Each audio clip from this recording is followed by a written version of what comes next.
Unajua katika maisha kuna kauli mtu akizungumza inakufanya ufanye maamuzi magumu sana katika maisha yako. Je, nataka uniambie katika comment.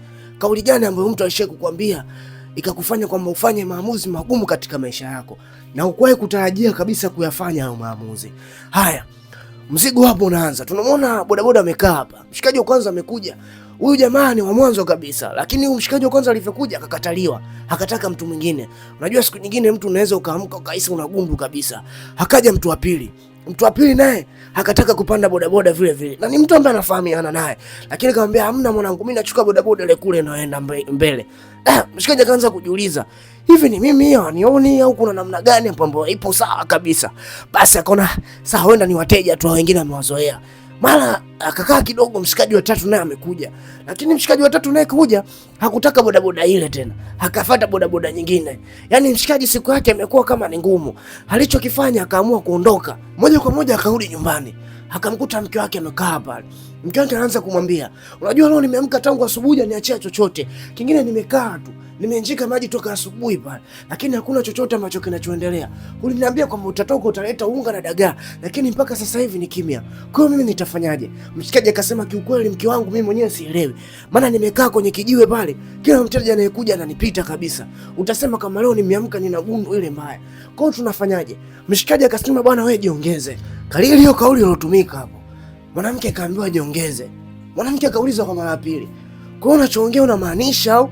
Mshikaji akajibu ndio, jiongeze. Kisha mshikaji akasema, "Acha mimi niendelee kwenda kuforce. Wewe kipindi unaenda kujiongeza na mambo yako mengine, na imani utafanya chochote kitu ili tule. Acha mimi nikaforce." Basi mshikaji kweli akatoka. Sasa baada ya mshikaji kutoka, huyu bi mkubwa hapa akanyua simu na kumpigia mchepuko wake. Yaani inamaanisha kibabadura wake ni mtu ambaye anaweza akamzingatia pesa huku na huku ili akiwa na shida. Kwa sababu kaambiwa jiongeze, akaamua kupigia mtu ili akajiongeze vizuri. Basi hamna noma.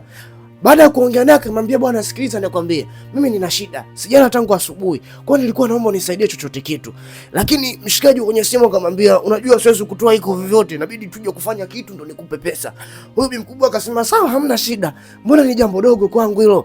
Basi bwana, tunamwona amenyanyuka na kuweka vitu vyake sawa na kwenda katika kwa huyo mshikaji. Sasa naomba usisahau kusubscribe, kucomment na kushare. Kingine nilikuwa naomba usisahau kuingia katika channel yangu nyingine ya Ants Film. Humo kuna dili na series za kibabe, kuna movie za action. Yaani tunaomba tusapotiane kwenye jambo kama hilo. Utakuwa umetisha sana mwanafamilia. Sisi wengine hatujui kukaba, hatujui kuiba, kazi zetu ni zalali kama hizo. Haya bwana, tunatoka huko sasa, tunaendelea na mzigo wetu.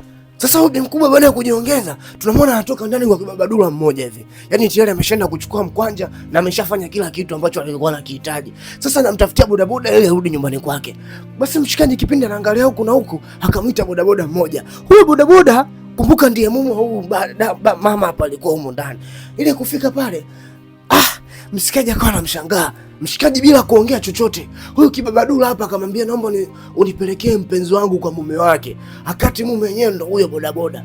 Basi mshikaji akaanza kulalamika ile mbaya. "Inamaanisha mimi kukwambia kujiongeza ndo umekuja kujiongeza kwa hivi babadula?"